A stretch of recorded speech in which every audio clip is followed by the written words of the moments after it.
Hola, buenos días. Les agradecemos su presencia nuevamente con nosotros. En uno de los seminarios más de Maps University, estamos presentando hoy el tema de DNS, algo que igual decimos que conocemos, pero que no necesariamente lo entendemos. Mi nombre es Félix López, soy el gerente de ingeniería de Maps.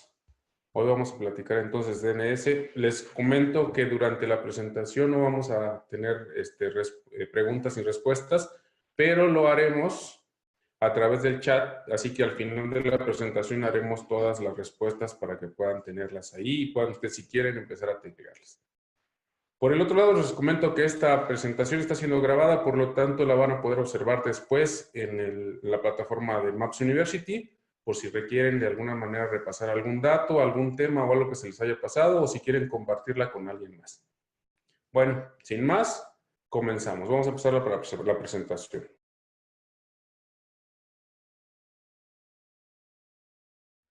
Ok.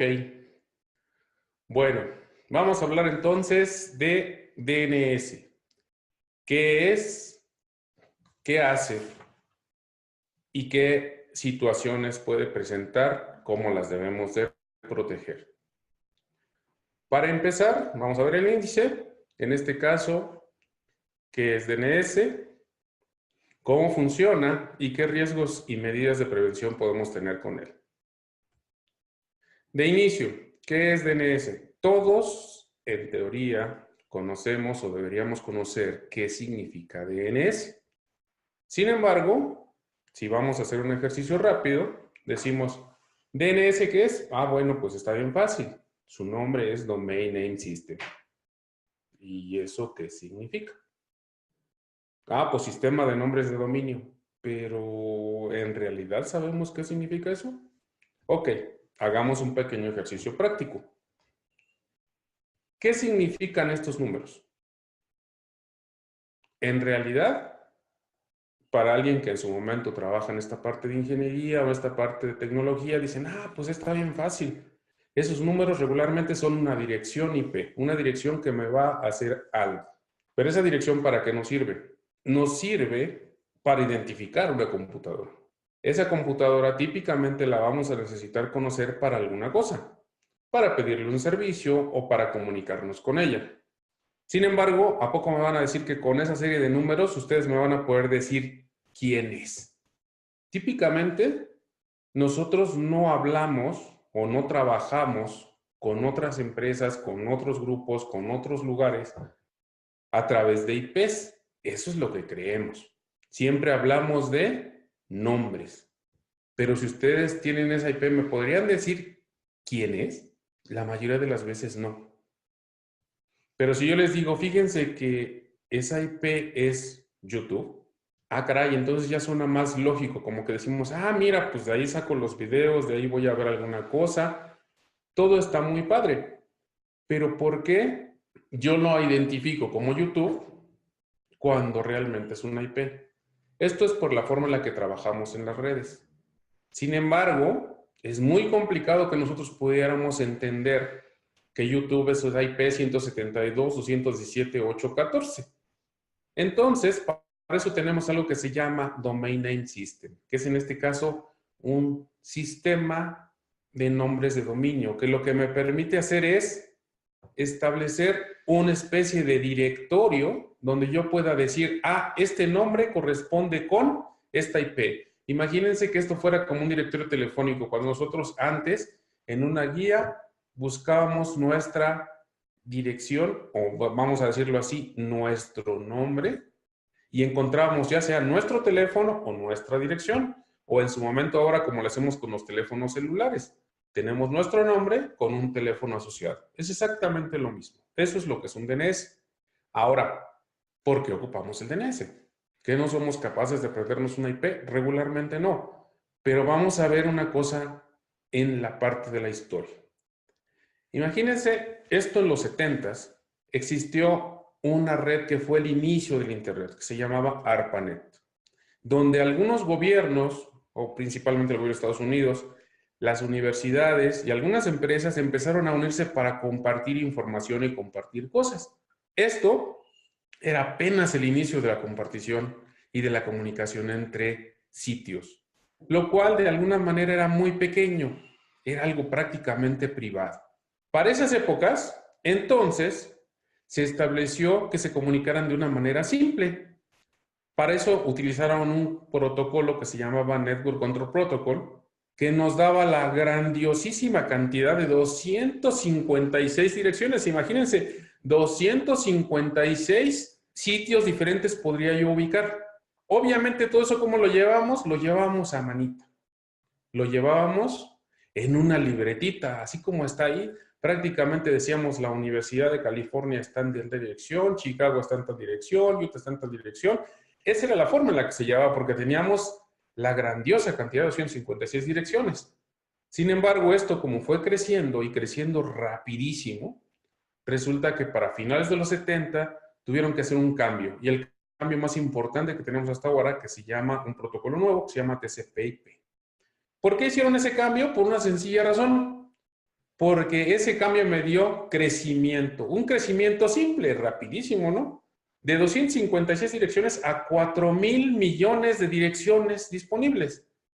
¿Sí dan cuenta la diferencia? De 256 a 4,000 millones.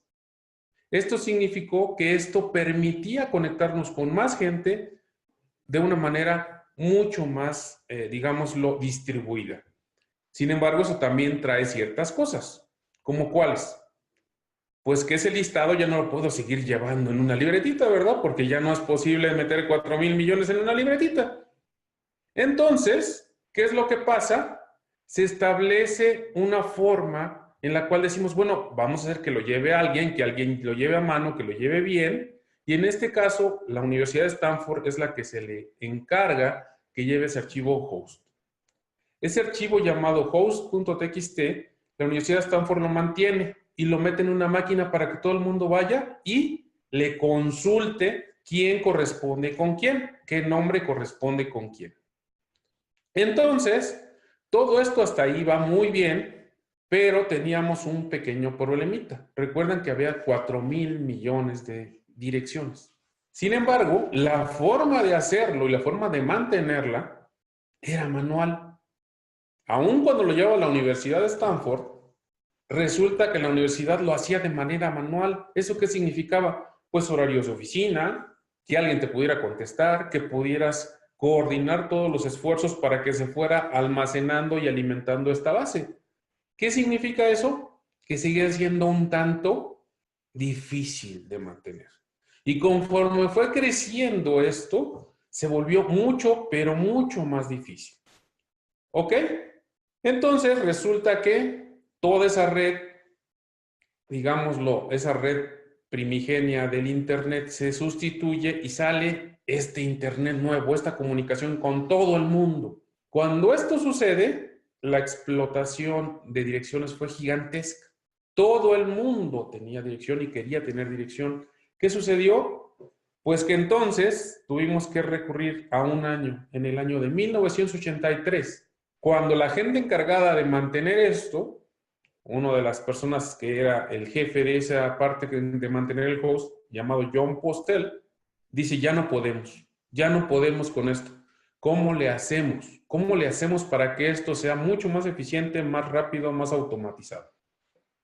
Y le dice a uno de sus colegas, llamado Paul Mukapetri, ¿sabes qué? Oye, necesitamos hacer algo para que esto funcione. Y le empieza a enviar ciertas situaciones para decirle, oye, mira, ¿qué te parece esta idea? ¿Qué te parece esta otra idea? ¿Qué te parece otra idea?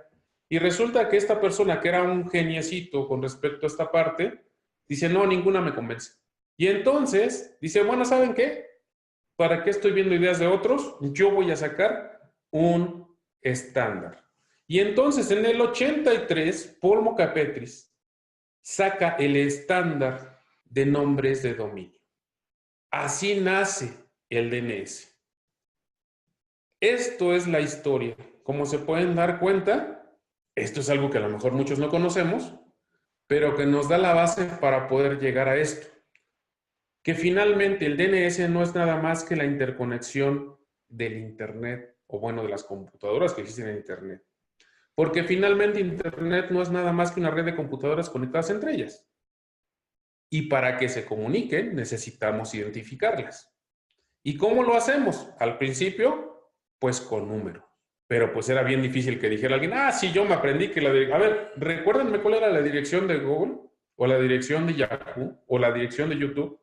La que acabamos de ver hace ratito, YouTube, ¿cuál era? Ya no nos acordamos, ¿verdad? Pero sí nos acordamos qué es YouTube. Entonces, ¿qué fue lo que se hizo? Se estableció una asociación entre el nombre y la IP y es mucho más fácil de recordar. Cuando alguien quiere entrar a YouTube, le dices, pues conéctate a YouTube. No le dices, conéctate a la 172, 214, no sé qué. Entonces, así sale y así se usa el DNS. Ahora, esto que les comento suena bien fácil, pero no lo es tanto. Déjenme les platico cómo funciona. Nada más para que tengamos un dato y por qué es importante. La mayoría de la gente dice, bueno, pero es que esto es normal, esto existe siempre. Sí ha existido siempre en el sentido desde la época que les comento, el 83 para acá, pero para que tengan algunos datos, en el 2018 tenemos más de 400 millones de dominios registrados. Suena grande, ¿no? Pero vamos a ver más datos. Tenemos más de 1000 top level domains. Al ratito les explico qué es un top level domain. Y el dato más importante, ¿cuántas consultas hacemos a los DNS para preguntar a quién le corresponde un nombre, a qué IP le corresponde cierto nombre?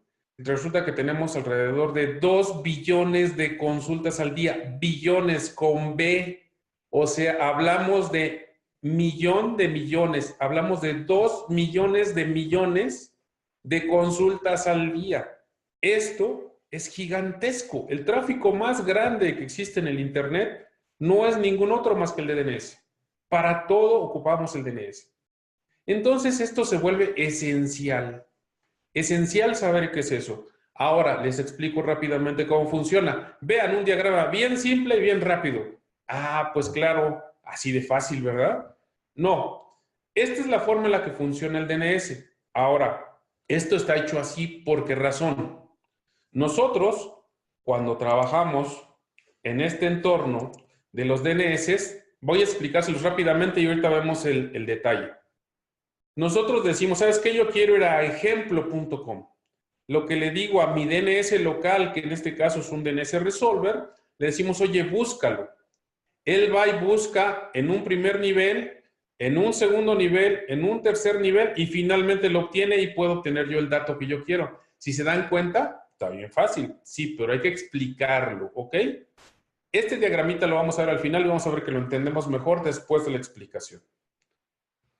Fíjense, lo primero es, yo voy a buscar ejemplo.com. Ese ejemplo.com, nosotros realmente nunca nos damos cuenta, pero siempre le vamos a agregar o siempre estamos pidiendo algo que se llama ejemplo.com. Ese punto es bien importante, nadie lo escribe, pero existe. Y tan existe que si ustedes van a su navegador y teclean www.google.com, se van a dar cuenta que llegan al mismo lugar. Ese punto que no existe, pero que ahí está, que no lo vemos más bien, es el punto que nos da el origen de la búsqueda. Esto se llama la raíz. Entonces, lo único que tiene que saber el primer elemento que voy a trabajar es que tiene que ir a la raíz. ¿Cómo lo vamos a hacer? Imagínense. Llega mi navegador, en este caso este navegador, ya lo identificarán, ¿verdad? Le dice, oye, le dice al sistema operativo, ¿sabes cómo puede encontrar o dónde ejemplo.com? Y dice, no, pero ¿sabes qué? Yo conozco a alguien que me puede ayudar. Ese alguien que me puede ayudar, ¿quién es? Va al sistema operativo y le pregunta a mi DNS local. Mi DNS local regularmente le llamamos un DNS resolver, es quien me resuelve. ¿Ok? Él dice, ok, yo lo voy a investigar, esa es mi chamba. ¿Cómo lo voy a hacer? Como va a la raíz, lo primero que hace es, pues este punto me indica raíz, entonces voy a ir a preguntarle a quién, pues al servidor raíz de DNS, el root server. Ese root server no tiene más datos que los top level domains, esto es todas las terminaciones. Todo lo que es .com, .edu, .gov, .mx, .es, lo que sea, el punto final prácticamente nosotros, los tiene el servidor raíz. Entonces él dice, ¿sabes qué? Yo no sé dónde está ejemplo.com, pero sí sé dónde están los dominios.com. Te voy a reenviar para allá. Entonces, ahí va nuestro resolver y le dice al top level domain server, le dice, ok, ¿sabes dónde puedo encontrar ejemplo.com? Y él le dice, ok, yo no sé dónde está www, pero sí sé dónde está ejemplo.com. Te voy a decir dónde está el DNS autoritativo. El autoritativo es el que tiene las tablas específicas de los dominios de alguien. Entonces, le dice a nuestro resolver, vete con el autoritativo que ahí lo vas a encontrar. Entonces, finalmente nuestro resolver va a un tercer lugar, que es en este caso el servidor autoritativo, y le dice, oye, ¿sabes cuál es www.ejemplo.com? Y él dice, ok, yo sé cuál es, yo lo tengo y es la IP tal. Entonces, cuando él le contesta eso, el DNS Resolver ya tiene la capacidad de poderle decir al sistema operativo a qué IP se debe comunicar. Y entonces, ¿qué creen? ¡Tarán! Aparece la página, ¿no? Y nosotros solamente le apuntamos a ejemplo.com. Pero todo este proceso que vimos atrás es lo que tiene que suceder antes de que eso pase. ¿Cuál es la situación? Esto suena muy complejo, pero tiene una razón de ser. Si se dieron cuenta, pasamos por 3 niveles, básicamente por la raíz, por los top level domains y luego por los autoritativos. ¿Cuál es la ventaja? La ventaja es que por mucho que sean muchas consultas, estas consultas se subdividen en todos sus servidores. Obviamente sus servidores también tienen respaldos y tienen algunas copias en el mundo. Por lo tanto, aunque tengamos billones de consultas, los servidores pueden hacerlo de una manera rápida. Si esto lo pudiéramos medir en tiempo, estaríamos hablando de milisegundos. Imagínense, cada vez que hacen esas 3 consultas, se llevan lo máximo milisegundos. Esto es súper rápido y súper escalable. ¿Y qué es lo que necesita saber mi DNS Resolver? Lo único que necesita saber es quiénes son los servidores raíz, porque de ahí parte. Va al servidor raíz y el servidor raíz a su vez va hacia el servidor que en su momento es el top level domain y luego al autoritativo. Entonces, la ventaja que tenemos es que esta estructura me permite ser muy escalable y muy eficiente. A diferencia de lo que hacíamos con nuestra libretita, ¿no? Ahí anotando las cosas. Esta es la forma en la que funciona. Ahora, si vemos otra vez el diagrama, decimos, pues mira, está bien fácil. Cuando yo ejemplo.com, se va al servidor raíz, el servidor raíz me dice cuál es el top level domain para .com, yo voy al top level domain y él me dice, ¿sabes qué? Ejemplo está en tal servidor de nombres, que en este caso el autoritativo, y ya puedo tener la IP y en automático yo le regreso este dato a la máquina, en este caso al sistema operativo, y el sistema operativo ya puede ir a la IP y obtener la página. Si se dan cuenta, esto es algo que hacemos diario, todos los días, todos lo hacemos a todas horas. Sin embargo, ahora que vemos este diagrama, imagínense que uno de estos servidores dejara de funcionar. ¿Hay alguien que dice, deja de funcionar el Internet? Pues en estricto sentido, sí. Hay cosas que no dejan de funcionar y les voy a dar un ejemplo rápido. Hace prácticamente un año tuvimos una caída que fue prácticamente de un día. Bueno, ahora ha habido algunas otras, pero hace un año fue la primera y por eso todo el mundo se espantó. Dijeron, ok, se cayó Facebook, se cayó Twitter. Y dijeron, ups, se cayeron los sitios. ¿Y qué creen? No se cayeron los sitios estaban bien. Lo que se cayó fue el servidor de nombres donde estaba alojada las direcciones de Facebook y de Twitter. Entonces, ¿qué pasó? Aunque las plataformas estaban vivas, lo que se cayó fue quien me decía dónde estaban esas plataformas, en este caso, el DNS. ¿Qué pasó? Que no hubo servicio. Entonces, en estricto sentido, sí, si se caen los DNS, prácticamente nos quedamos sin internet porque no sabemos a quién preguntarle o hacia dónde ir. Esto es bien, bien importante para que lo entendamos y sepamos que este funcionamiento es esencial en todo lo que hacemos. Ahora, ya conociendo esto, vamos a ver cuáles son los riesgos y las medidas de prevención.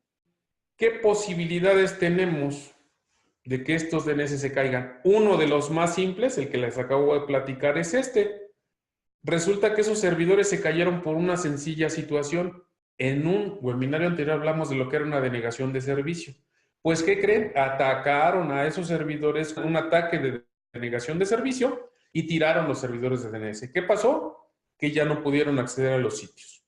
Eso fue una de las problemáticas y una de las más comunes en la parte de DNS.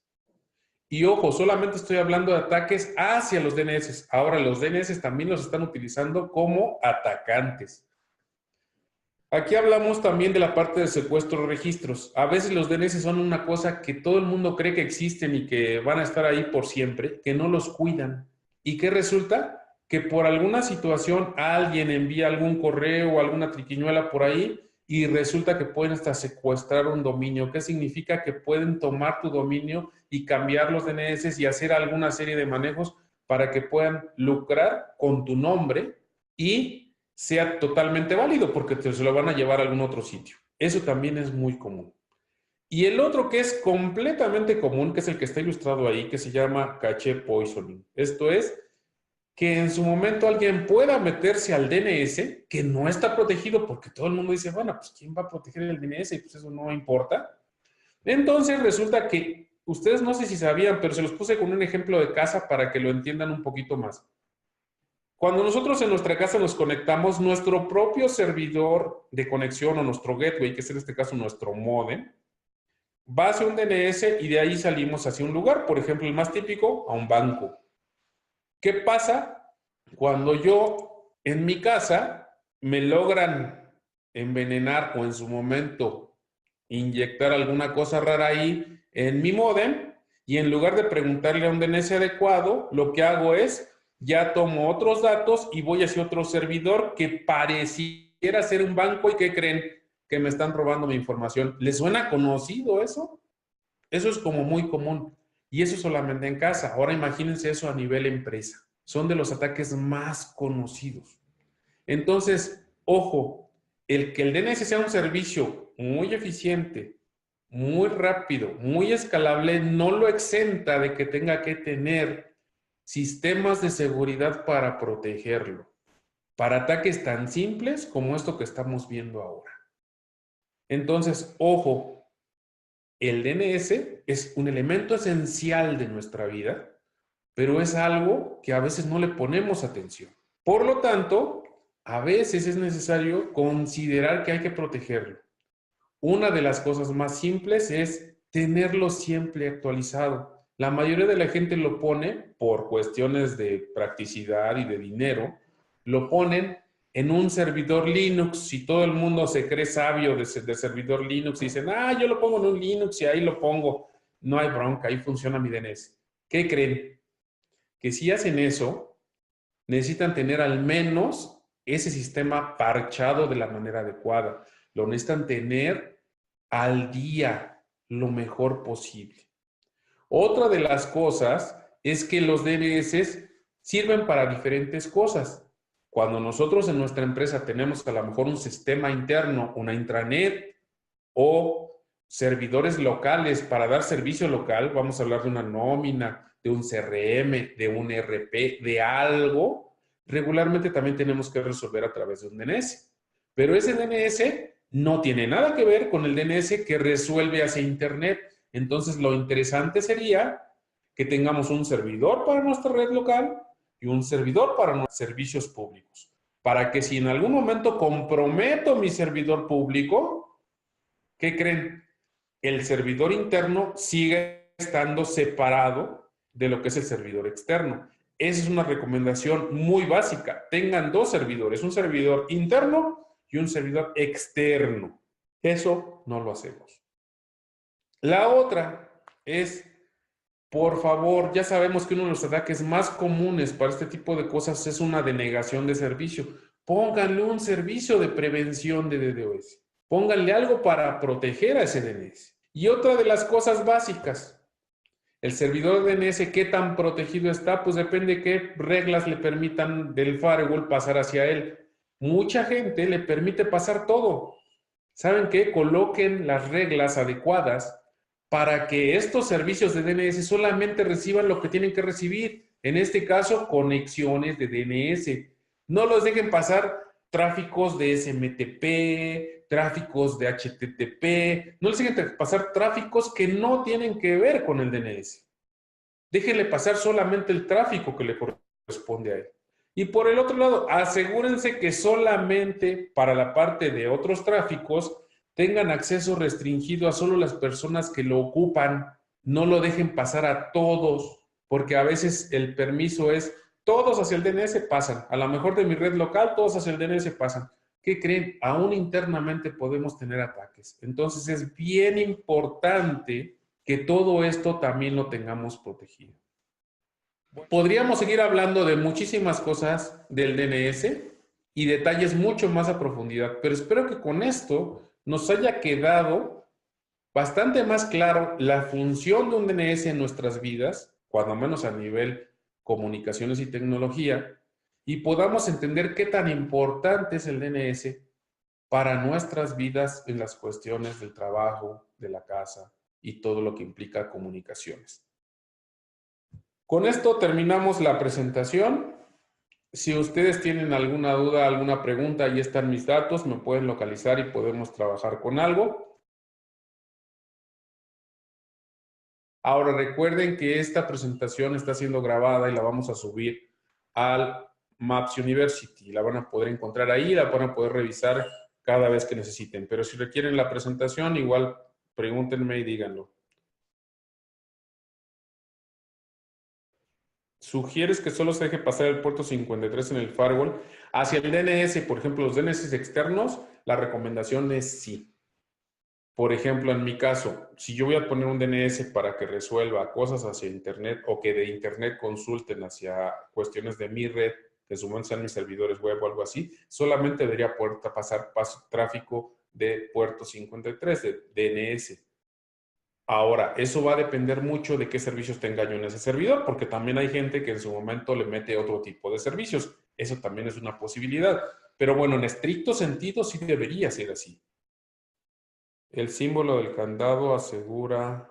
No entiendo la pregunta por ahí que dicen que el símbolo del candado asegura. Ah, que estamos en la página segura. Ah, el HTTPS se refieren a eso. Bueno, eso implica que de alguna manera estamos contactando en un sitio que tiene una inscripción entre un punto y otro punto y que están trabajando con un certificado, pero eso no tiene nada que ver mucho con respecto a ese tipo de cosas, a cuando menos en la parte de DNS. ¿Qué hay que hacer cuando se nos cae el DNS o bien nos atacan el DNS? Bueno, la primera cosa, tendríamos que tener un elemento RP. Ahora, de DRP. ¿A qué me refiero?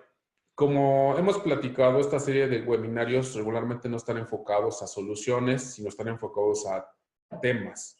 Pero, ¿qué es lo que podemos hacer? Buscar una solución de DNS que nos permita sobrevivir este tipo de ataques. ¿Cómo lo hacemos? Una forma simple es tener alta disponibilidad de DNS. Esto es que tengamos un DNS y tengamos otro como alta disponibilidad. Pero si, por ejemplo, están atacando una IP y la IP corresponde a los dos DNS, lo que podemos hacer es tomar un DNS y poner otro DNS como en alta disponibilidad, pero en otro sitio, como en un DRP. En este caso, eso le llamamos una alta disponibilidad, pero segregada. O en su caso, un Disaster Recovery Plan, en este caso para DNS. Lo podemos hacer así. Ahora, si se cae el DNS, lo recomendable es que tengamos siempre una forma de restaurarlo de manera automática. En algún caso, algunas empresas lo que hacen es subir su DNS interno para que funcione como DNS externo temporalmente, pero no es lo recomendable. Lo recomendable es que mantengamos nuestro DNS aquí y tengamos un respaldo para nuestro DNS externo. Para eso también existen algunos otros mecanismos como unos DNS de respaldo o en su caso DNS de caché, algunas otras cosas más que podríamos tener que meternos más al detalle de lo que es DNS. pero en general, con que tengamos un nodo de respaldo sea suficiente, o tener un sitio alterno para hacer resolución. ¿Ok? Por el otro lado dice, ¿qué tan seguro es navegar por el Safari de Apple? No sé en qué sentido dices qué tan seguro es, pero la seguridad no depende del navegador. La seguridad depende de los sitios a donde estás conectando. Más bien aquí la situación es hacia dónde te conectas con ese navegador para que entonces digas qué tan seguro es. Si te refieres a la parte de encripción y toda la cuestión propia del navegador, casi todos los navegadores tienen digámoslo, un estándar entre ellos. Por ejemplo, todos soportan un cierto tipo de cifrado, un cierto tipo de certificados. Todo eso es muy estándar. Sin embargo, la seguridad del navegador va a depender de eso. Ahora, si te refieres a vulnerabilidades, pues cada navegador tiene sus vulnerabilidades. Ahí sí sería cuestión de gustos y de investigarle un poquito qué navegador para ti sería el más seguro. Por ejemplo, en su caso hay mucha gente que le gusta, no sé, Chrome por una situación, Firefox por otra situación, la gente que tiene Mac, pues Safari por otra situación, pero en realidad, el estándar de base de todos es el mismo. ¿Ok? ¿Qué relación hay en el DNS con las direcciones que DNS primario y secundario? A ver, espérenme. ¿Qué relación hay el DNS con las direcciones que DNS primario y secundario dentro del IPv4 se le pone una tarjeta? Ah, ok. ¿Qué relación hay en el DNS? Ok, el DNS que nosotros ponemos en nuestra tarjeta red, cuando nosotros configuramos nuestra tarjeta red, le configuramos una IP, un gateway y un DNS. ¿Sale? Una máscara también y un DNS. Ese DNS es el DNS Resolver. Recuerdan que les pasé ahí en el pequeño descripción. El Resolver es el que se va a encargar de ir a hacer todo ese camino para encontrar la IP que nosotros tenemos que apuntar para poder encontrar tal vez la página. Entonces, ese DNS es el DNS que yo voy a tocar de inicio como mi siguiente punto. En este caso, la máquina va a ir a preguntarle a él y él se va a encargar de hacer todo el proceso para poder resolverme algo. Si ese DNS no está vivo o está fallando, ¿qué sucede? Que tenemos problemas, ¿no? Porque no conectamos. Ahora, también otro de los casos típicos que sucede es que le ponemos un DNS muy común, que todos lo debemos de conocer cuando menos a nivel de ingeniería, los DNS de Google, ¿no? 8888, 444, 442, ese tipo de DNS. Regularmente, les comentaba, tenemos muchísima demanda de DNS. ¿Qué se imaginan que sucederá si yo le pongo el mismo DNS a todas mis máquinas? Y díganme si en su empresa no tienen esa situación de tener un DNS administrado. ¿Qué es lo que típicamente decimos? Ponle el 888, o el 444, o el 4222. Significa que nos estamos restringiendo a un rango de DNS bien chiquitito y que lo compartimos con N gente. Entonces, se vuelve un cuello de botella. ¿Por qué? Porque le estamos preguntando muchos al mismo tipo. Y al preguntarle muchos al mismo tipo, el nivel de respuesta es más lento. ¿Y qué creen? Entonces la latencia empieza a tener un problema. Empezamos a tener una falla, no de que no me conteste, sino que se tarda mucho en contestarme. Y entonces resulta que decimos típicamente en nuestras empresas, está lento el Internet. Y no es que esté lento el Internet, sino a lo mejor el DNS está tardando mucho en resolverme a dónde tengo que ir. Entonces yo le pregunto, ¿quiero ir a YouTube? Y me espero 1, 2, 3, estoy exagerando, pero 4, 5. Y entonces me dicen, YouTube está por acá, ¡pum! Y ya me conecto. ¿Qué sucede? Que todo ese tiempo que estoy perdiendo es a causa de que le estoy preguntando a alguien que está muy ocupado. ¿Por qué no uso un DNS local? Es una de las cuestiones del por qué yo debo de usar DNS locales. O en su momento, en el peor de los casos, el DNS de mi proveedor de servicios de Internet, porque él debe de estar responsabilizado de que ese DNS tenga la suficiente capacidad de resolverme a mí de manera local. No usen los DNS públicos, Google, ese tipo de cosas. ¿Por qué? Porque lo está usando mucha gente y entonces la respuesta es mucho más lenta. ¿Sí? Ok. Por el otro lado, dice, ¿qué solución de DDoS recomiendas para el DNS? No es propiamente para DNS, es una solución de DDoS.